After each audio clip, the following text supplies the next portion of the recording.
Emily and Patrick. This has great tips because technically these guys weren't actually first-time home buyers. Now, it'd been a while and that first home got sold a long time ago and they ended up renting again. And last year they felt like first-time home buyers all over again. They realized renting wasn't working for them and they wanted to take back control of their living space. There's some great tips here on using a personal budget spreadsheet so you can practice that new higher mortgage payment. And using that same spreadsheet to take a look at all their investments that they had and understanding the diversification of their entire retirement and saving portfolio by looking at everything on the spreadsheet and plugging in the numbers for that rent replacement strategy. Now, they were here in Southern California where it ain't cheap to buy a home. So they explain in this interview how they looked at condos and townhomes and finally settled on the fact that a townhome was their best option to get them back into the home ownership game. And there's lots of other tips on the pre-planning that they had to do, what to do when you get a little bit of money that comes in and things change up a little bit, buying in a rising market with higher interest rates than we have today, and of course, some home inspection discoveries. Let's hear their story. How to Buy a Home educates, protects, and connects first-time homebuyers to qualified vetted realtors in their area. Whether you're looking for DIY information or step-by-step guidance, How to Buy a Home is the #1 resource for first-time homebuyers. Hey, everybody. Welcome into my favorite type of episode. This is an interview, and these are some homies that actually bought in Southern California. And yeah, it was $830,000. And that's what first-time homebuyers have to do in Southern California. So introduce yourself to the world, you incredible, wonderful people. Oh, hi, I'm Emily. I'm Patrick. You guys ended up buying here in Southern California with our wonderful team that's been helping people figure out how in the hell you buy a house in Southern California for 20 years. So let's see, you guys closed by, my gosh, you guys have only been in the house a couple months, right? Yeah, almost 2 months. Almost 2 months. months, right? Yeah. Yeah, we moved in October 9th. October 9th is when you moved in. So you guys closed, do I have it right? You guys closed on September 23rd? Yeah. Yeah, and then we moved a couple weeks later. Were you guys giving the sellers time to stay in the property? Was it like a rent back situation or were you moving in slowly? It was like an investment property for them. So they had up till a certain amount of time to close. So we actually ended up closing earlier than I thought we would. And I was kind of waiting until it was completely locked in before scheduling any move because I didn't know it was going to happen. Very smart move. Now, were you guys in a rental situation that it was someplace where you had to close out that lease, or where were you? We were month to month, so it was pretty easy. We just were able to finish out the month, and then that was it. Okay, well, everybody wants to know how on earth anyone is doing it, especially here in 2025. So let's get to that question right now. What were you guys paying month to month on your rental? $2,400, but it was a one bedroom. So we were kind of squished in there. And how big is the place now? 1,400 square feet? Yeah, just about 1,400 square feet. And how many bedrooms? 2. And what's the mortgage payment compared to your $2,400 one bedroom payment? I think it's $5,400 something. Okay, so everybody who is listening is going to want to know. I know the answer because I do this 24/7. Why would you pay double what you were paying for rent for one more bedroom? What do you guys see? Forget all the stuff I say. What do you guys see philosophically as the reason for making the move to have such a big increase in your monthly payment? Oh, first of all, more space. And then second of all, we will actually own it and have equity in it as we're making the payments. And before our money is just disappearing into the landlord's pockets. Yeah. Anything else I missed? No, I mean, it's an investment. And then, within, I think, 6 months, we can refinance? I think so, yeah. And within 6 payments. 6 payments. Yeah. And then I think, and it's also nice because we can paint, we can do whatever we want. We can paint the walls, and we tore out this ugly desk that was in the corner immediately as soon as we moved in. So that's kind of cool. In the apartment, you're kind of stuck with what you have. No more landlord either, technically. Yeah. That's kind of a big one for some people. I try not to paint a terrible picture of landlords on the podcast all the time, but I had my fair share. I prefer to kind of put it the way you guys did, to say that you have total control. So how long had you guys been renting in your lifetime before you ended up being able to figure out how to make this purchase? Oh man. Since 2018. So 7 years? And then I rented for a while before that Oh, because yeah, me he too. had a house in Sacramento that we lived in for a couple years, and we moved back down and rented. So there was a brief 4 years ish where I wasn't renting, but I think probably 10 years. Okay. So Patrick, you had owned another property before. Yeah, just for a brief period, from 2009 until 2018 when we moved back down here. Yeah. So 9. So 9 years. It was when the first housing market crashed in like 2008. Yeah. And your first couple of years, your property values went down, and then starting 13, 14, 15, 16, your property values went back up. Oh, dramatically, yeah. Yeah. So did you guys cash out and hold that money while you were renting for, or what was the plan? You guys reached out to me in July, and when you reached out, you had a good chunk of money. Was some of that from the sale of the old house? No, because that was from a previous relationship that I had with, and then so my parents helped me get it as like a wedding gift before I met Emily. Yep. And then when she showed up, we were living in Sacramento and then decided to move down here. So when you guys came to me thinking about Southern California, had you guys been researching this on your own before that, or was it kind of an idea that happened coming into how to buy a home? I had been looking into it here and there. I wasn't sure that I'd be able to afford anything in the next couple of years, but I thought eventually maybe. And I don't know how much were you researching it? a little bit, We but it looked was at Zillow here and there. yeah, it was kind of the other thing too. We were like, oh, it's Southern California. I mean, well, we had already been in LA, but so further south, and we were like, it's going to be just as expensive. So let's just kind of play by ear, just see how things go. You just never know. And then it was just randomly during the summer when she was like, what do you say we look around? And after she reached out to you guys, she was like, what do you say we kind of give it a shot and look around and see? I was like, I'm down. I would like to get out of apartments. So Yeah, but first you said a podcast. Welcome to my world. I 100% respect everybody who goes, a podcast. That's why, like, every time I just try to explain, it's the hardest thing to explain to people. My dad still goes, really? People buy it? And I'm like, dude, I'm not selling anything. I'm giving the right information to the people who just aren't getting it. And he's like, oh, so you're kind of like Robin Hood. I'm all, okay, Dad, whatever you say, bud. But no, it was nice to have the middle ground, like to actually hear, little bits and pieces of what was going on before we even like went through the process. The biggest thing that people are finding right now is confusion.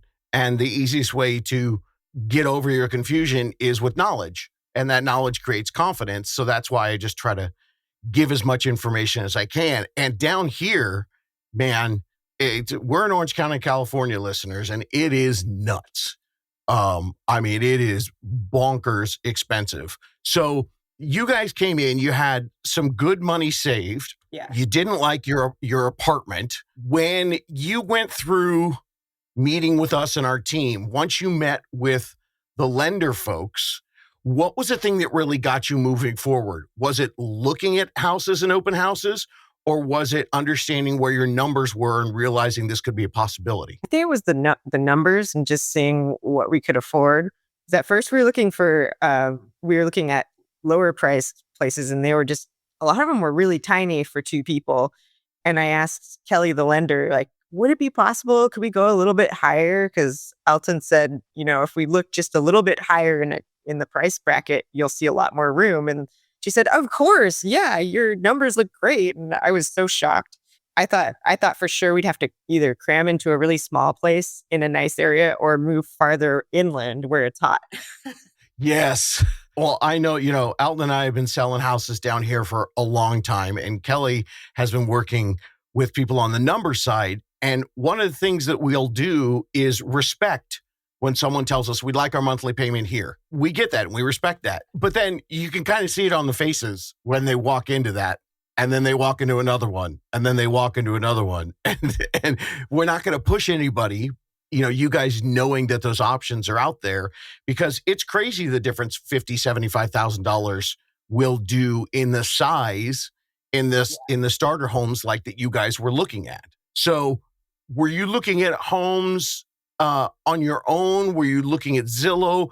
What was your main way that you were looking at homes? Was it you and Alton getting out there and actually pounding the pavement and getting appointments? Yeah, pretty much. Both Zillow and then we'd tell Alton that what we were things we saw on Zillow that we liked, and then we'd go out and look at homes. I think we looked at 10, 12. We looked at a lot. Yeah, I want to say in the ballpark, maybe even 13. I was going to say this was somewhere around the 12th or 13th place, which I think we found it first. We went to some open houses by ourselves. Yeah. This was one of them. This was one of them. We came here first as an open house. Then we looked at a couple of other ones, and then we were just kind of in that state of like dejection because we were like, "Oh, this is dragging on. I don't know where to find it." Yeah, I don't know what to do. And I was like, "Well, that one place looked good. Why don't we bring Alton back and get his opinion?" And from there, it was as soon as he saw it too, he was like, "I would jump on this one day if I were you guys." We as the realtors who are in and out of so many of these houses, we have to be cognizant and respectful. And sometimes that means we walk into a place and we go, I've seen 15 other houses like this in the past month, and this is by far the best one. But we know sometimes you guys need to see it for yourself. Right. So those 12 or 13 homes helped you to realize and kind of circle back to the first one. So in jumping on it, were you the only offer? Were there multiple offers? What happened? No, we were the only offer. I don't even think anyone, there was like maybe one other person who even looked at the house in the couple weeks it was on the market. Was it overpriced or just not marketed well? I think the market was just weird over here. Like we were going to open houses, and then Alton was talking to the agents at the open houses, and they were saying, you're pretty much the only people we've seen all weekend. I think people were kind of either nervous about the economy or waiting for interest rates to go back down or something. It was a really strange, even Alton said, this is a really weird market. I don't know, like stuff was flying off the shelves earlier this year and now it's just sitting. I think with this one too, though, the lender, you could tell people were roaming through and looking, but there was there's a little bit of cosmetic stuff that needed to be done. And we kind of were like, whatever, it's not that bad. So maybe that also played into it. Like maybe other people were looking at it and like, oh, you got to redo the kitchen. The backyard's a little, it was not tiny. It's actually a decent size. Various other like cosmetic things. So maybe people didn't want to throw the extra money into it to do the work. But I think, since we offered lower, that definitely helped. Yeah, it was a rental too for a long time. So that might have almost scared us away until we thought about it. We're like, well, it's a pretty good size, and we really like the layout. And all these other places we've been looking at are tiny, and we're going to be crammed in here. And we like the neighborhood too. It's quiet, and the streets were pretty big and not cramped. The buildings weren't smushed together. That's a big deal down in South County. Mm-hmm. Yeah. Well, what's interesting is, again, because we do this all the time, and I have the beauty of hindsight, but I also was right in it too with Alton. This year was very strange. There's a bunch of reports. I'm recording this now right around Thanksgiving. There were a bunch of reports that just came out now about how October was the biggest time of 2025. When you guys were looking at this house in August, there was a end of the school year stop. Combined with exactly what you're talking about, which was nationwide, the economic instability, uncertainty, and people waiting for the rate cut, which a couple months after you guys got or a month after you guys got it, I talked about it on the podcast. Like, rates are down, and the Fed is going to cut the Fed rate, And there were a lot of people that sat on hold. This was the weirdest August we've ever had. Alton and I saw it live in person, and now we have the data. And that's why he was like, you guys should jump on this if no one else is jumping on it. Because if that, seriously, 2 months earlier, that place would have been off the shelves in a weekend. That's what he was saying. He said that the houses were going in a week or less. Yeah. No, for sure. Because there were some that we looked at that were on there for 30 plus days. Yeah, they would sit there forever. Wow, I guess we got lucky. People talk about location. You got all of that in the things that you were talking about with the streets and the yard and, you know, the fact that it was cosmetic, which, by the way, with a rental for it's townhome, right? Townhome condo? Yeah, townhome style. It's townhome style. So, yeah, with a townhome with a rental, you're in way safer neighborhood. Sorry, that's a terrible word to use when I'm describing house stuff, and I'm using it figuratively. You're in way better territory than someone buying a single family home where electrical and plumbing and things that are in the walls are solely dependent on that one individual. You've got an HOA that covers your roof, your foundation. Mm-hmm. So the rental, like you guys saw the cosmetic beat up. Okay, we can fix that. Not to mention, you just decided to tear out the desk anyway. Yeah, right away. We thought it would be really easy. It was a little harder. It was a little harder than we thought, but it was pretty fun. You should. Alton knows I've got a sledgehammer. I'm right around the corner from y'all. We needed something. I would have been there. Stuck. We had to buy a crowbar. You guys always reach out to us. Do you know how much crap I get from? We actually did reach out to Alton, and he had a painter who was going to take a look at it, but he had broken his toe or his foot or something. Like that, yeah. So we were like, you know what? Oh my gosh! We talked about it. We're like, you know what? Maybe we could do this, and we did actually. Yeah. Well, mostly Patrick did. We did the demo together, but then Patrick did like he patched the wall and like fixed the drywall was all messed up. So it looks really nice. We just need to paint it. Patrick, have you ever drywall puttied before, or did you go on YouTube like I had to try to figure it out? I did a little research, and then I talked to my dad who worked in construction when he was a lot younger in high school. And so he gave me some tips. So it wasn't any like a whole wall. It was just a section that needed to be redone. So there was definitely some YouTube, and then there was some dad help, but other than that, it was pretty easy. Understanding that a rental with a townhome, it's just the cosmetic stuff, and you can either fix it or destroy it and then fix it like you guys did. Good job. But there's also, as much as it's the location, it's location timing, and you guys scored. You reached. Yeah, I mean, when you reached out to us, you guys were good to go. You had a good chunk of change. Did you guys end up putting like 20% or more down on the property? Yeah, it was more. I put 200,000 down. Yep. So more than 20%. I can't remember what percentage that worked out to, but yeah. And then we held 20,000, I think, in reserve for the closing costs, which I didn't know was the thing when I started. And then Kelly explained. She went line by line and explained what all the closing costs would be, which is super helpful. Part of the reason why I tell people all the time to make sure that you're working with a team that's going to give you everything up front. I mean, Reddit makes me cry now.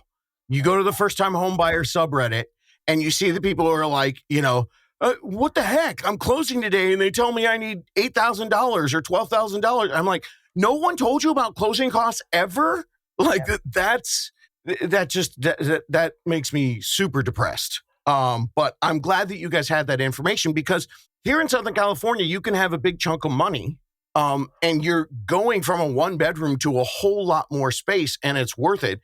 Even with that big chunk of money, that's still a big change. So were you guys practicing the new mortgage payment ahead of time, or were you just kind of prepped for that as you got into it this year? I did, because I'm one of those spreadsheet people. And so I've always had, since I started working, a spreadsheet budget. And then for a while, once I had a regular amount of expenses, I stopped doing it. And then I started it up again right before this started happening. And then, I did start, I put that as I put limits in there, as if we were actually making the payment, and started practicing before we actually signed anything. I think a good 2 months before. Well, that's what like people will say to me, why would I ever do it if it was this much more? Well, run the numbers. Can you do it? And then if you can, do you want to? And that's like what we talked about at the beginning. And I love the spreadsheet stuff. I do these interviews so often where I'm talking to people about I love the fact they're using a spreadsheet, that my phone listens to me, and I'm getting ugly sweater advertisements right now for a one. Yeah. Have you got the same ones? What's it say? Like like spreadsheet. This is a situation for a spreadsheet, or like there's nothing I can't fix without a spreadsheet. It's all, and it's like Excel. Yeah. Yep. I just started getting that. I was like, man, they're listening to my podcast, because we talk about the use of spreadsheets for practicing your payment, for understanding where your money's going to go. Now, before you guys, like last year in 2024, before you guys were thinking about this, were you putting that money away monthly as savings, and have you now adjusted that to putting it into the mortgage payment? The down payment is interesting because it, part of it is so my grandma passed away and left me a little bit of money, but then a large chunk of it is mine too, just saving up over the years. And then my job gave me several pay boosts in the last couple of years. I got a new job in 2019, and then I was kind of low on the pay scale for a while until I got experience, and then I got a couple of really big pay boosts and bonus that squirreled away in a index fund. And once I started thinking about, I threw everything in an index fund, and then I had a emergency fund in a high yield savings account. And then once I started thinking seriously about buying something, I yanked it out of the index fund and then put it in a safer place so that it wouldn't, in case anything happened to the market. Yes, I can't believe I've been saying this for almost 7 years now, and I may have cost people money if they ended up deciding not to buy. Where the market's been going. If you're in one of these high cost of living areas and you've got money in stocks and you're planning on using that, once you start, the minute you go look at a home, pull that money, because we have been in a bull market for way too long. Yeah, and, we just saw the corrections a little bit the week here before Thanksgiving in 2025. I love the high yield savings account. And I love the fact that you got the job increases, you're putting money away, and now the big difference, a doubling in your rent, it makes sense because you're simply diversifying your savings right now. Instead of having a big chunk of savings going back into the high yield or back into another index fund, now it's going into your home, which, it's, people think I'm nuts when I go, look, yes, they're in a 2-bedroom, $830,000 townhome. And you're going to tell me that's ridiculous, blah, blah. People told me the same thing when it was $400. And welcome to Southern California. It's going to be 1.25 someday. And you guys are going to be like, this is fun. What do we do now? I saw a lot of people on Reddit hating on condos and saying, oh, they don't appreciate. And it's like, well, this is Southern California, and we're, like 15 minutes from the beach. So it definitely will, because people will never want to stop moving here, especially if there's climate changes and things. We have really nice weather all year round.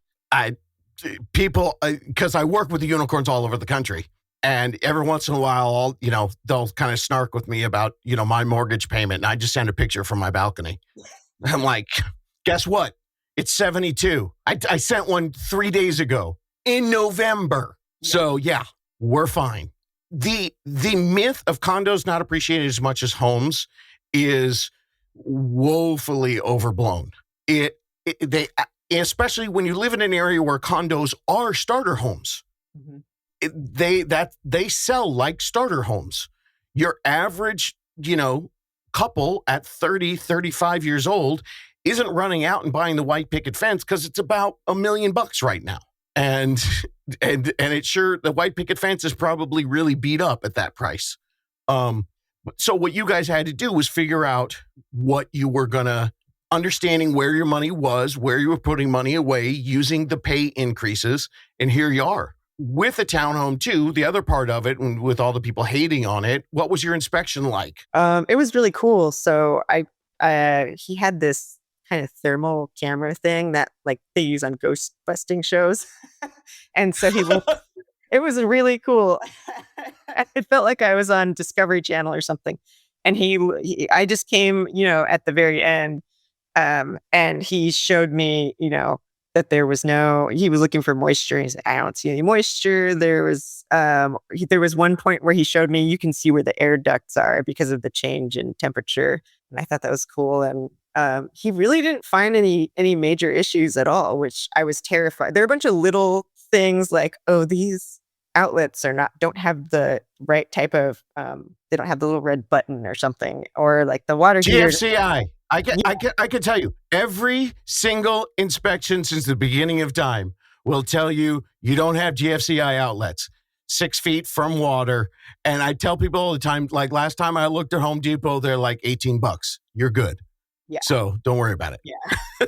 Yeah, it was all little things like that. And the inspector said, don't worry, there's going to be a bunch of stuff on this list, but we have to put anything we find at all. And most of it is just little tiny details. So we were holding our breaths, hoping like they didn't find anything. And they really didn't, just tiny stuff. Is that how we found out that there was water damage in the main bedroom, and then it was covered through the insurance, and that's how they were able to redo the master bathroom? No, I think there was some document I saw where that popped up. Okay. The master bathroom is really nice and they redid it, whereas other parts of the house they didn't redo. And then I found out reading some document in the process that there had been water, some pipe burst or something, and insurance covered it and they redid everything. Yeah. If there was an insurance claim, we double check to make sure on the insurance claims on our end. Not all buyer's agents are going to do that. But if their seller is doing things correctly, they're going to disclose it. Then once it shows up in the disclosure, we do all the research on it and find out about the insurance claim. And you'll see that a lot when homes are transferring. And that's where you learn what was fixed and why and who and how. And, that's the interesting thing about these, again, it's not just here in Southern California, but a lot of places where condos are the starter and townhomes are the starter homes and the way in, there'll be a lot of times where the inspection list is like, all right, here's the deal. If nothing comes back like over $4 or $5 grand, then we're okay on the price. Everything else is going to be small stuff that we're going to be looking at. If there is a water heater and that's a problem, all right, that could be, $2 or $3 grand to completely. Maybe that's something we need to check out. The rest of the stuff, they have to pick the place apart so they can say they're doing their job. Because otherwise the buyers will turn around and sue the home inspectors left and right. So it can be really scary, but as long as you're not seeing something that is in that high ticket cost item, then you guys just get a checklist of little things that you can take care of as you own the property. Yeah, it was really helpful having the inspector explain that before I saw the huge checklist, because I probably would have freaked out. Yeah, we always try to make sure and let people know, hey, these are the things to expect. And then how did the rest of the buying process go? The appraisal went okay, and the closing went okay. It was surprisingly smooth. Everything was really easy because I just I had all my documents ready, and then everything is with the internet and everything being you can submit all the forms and sign all the documents online. It made it so easy. All I had to do was follow the steps. Kelly would tell me, okay, sign this document, or Alton would send me an email, sign this document, and I'd read through it and sign it, or ask a question if I had one. Yeah, we tell people all the time at the beginning, grab all your documents, put them all in one folder, have them there. And then most of the documents can come through electronically and we can keep things going. And, to the point that you guys were in the position to be able to close early and then moving in a couple of weeks. And now here we are coming up. Are you guys going to be celebrating the holidays in your new home, or are you going someplace else? I think probably going to our parents' house. But at some point it would be nice to actually celebrate here. But I think, yeah, we're tired. I understand that. We have a lovely home here, and my wife and I have been working a lot, and we don't want to cook, so we're out of here. That part will be fun. So, well, thank you guys so much for your story. I think it's just so important for people to hear and understand. I know there are a lot of people that are ready to go with a down payment, but they're waiting for something significant to happen. Yet your story tells a great lesson that those significant things kind of happen at the drop of a hat. 30 days earlier, and you guys, that home would have been gone in a week, but you hit that weird little sweet spot and you were able to jump on it. Yeah, I think we got it. We looked at it like the day it popped up on the market. Yeah, we did. When they were having an open house, and then we literally got it like the week after. Which is unusual that there wouldn't be that many people in there. But again, the timing all came together, and now you're in there, going to be getting good equity through the rest of the year. And next year, it's going to get even better for you guys. You're in, you know, you can make the payment because you got the spreadsheet. I'm going to get you that sweater, and we'll make sure we have that for you for the holidays. Thanks so much, guys. I appreciate you coming on. Yeah, thank you. This is great. So much love for Emily and Patrick. Thanks so much for sharing that story. Sometimes the road to ending the rent rut, it can take some pretty interesting turns. I hope you got a ton of value out of their story. And if you're looking for more real life stories from all different kinds of first-time home buyers. We're talking about high cost of living area. We're talking about rural buyers, tons of cash, no money saved. There are success stories for people that are buying $200,000 homes all the way up to, I think we're at 1.8 is our highest. 1.8 million. That's what I mean. Yeah, that's a first-time home buyer. But the planning for your home, no matter if you're buying $200,000 or $900,000, that's what's going to help you find the most affordability. There are over 100 interviews, so check the episode guide. We'll put that in the show notes for you. These are real life stories. How to Buy a Home isn't a sales pitch. It's a tested system that works. Try it out. No obligation, and you're going to be shocked at your options. Just like, man, every single interview, people are like, I had no idea. And I'm like, I know.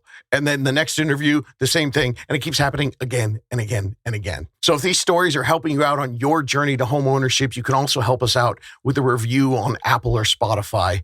I know it's a crazy ask to take 90 seconds and just jot some words down, but it really helps us because the more community that we create, the more people we can help.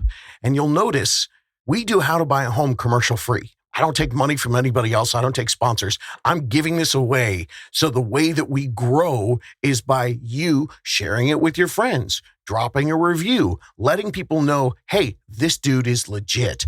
We're really excited about being able to give people some positive information and encouragement in these crazy times because God knows we could all use it. And hey, if you're still here and you're still listening, why haven't you started your plan yet? It's just planning.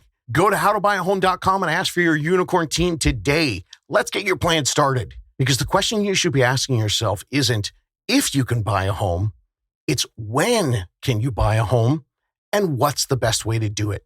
That's what we do. And we know you can do this. Looking for more DIY education or your own personal step-by-step guidance through the home buying journey? Since 2019, How to Buy a Home has been the #1 resource for first-time home buyers. So visit howtobuyahome.com to get started.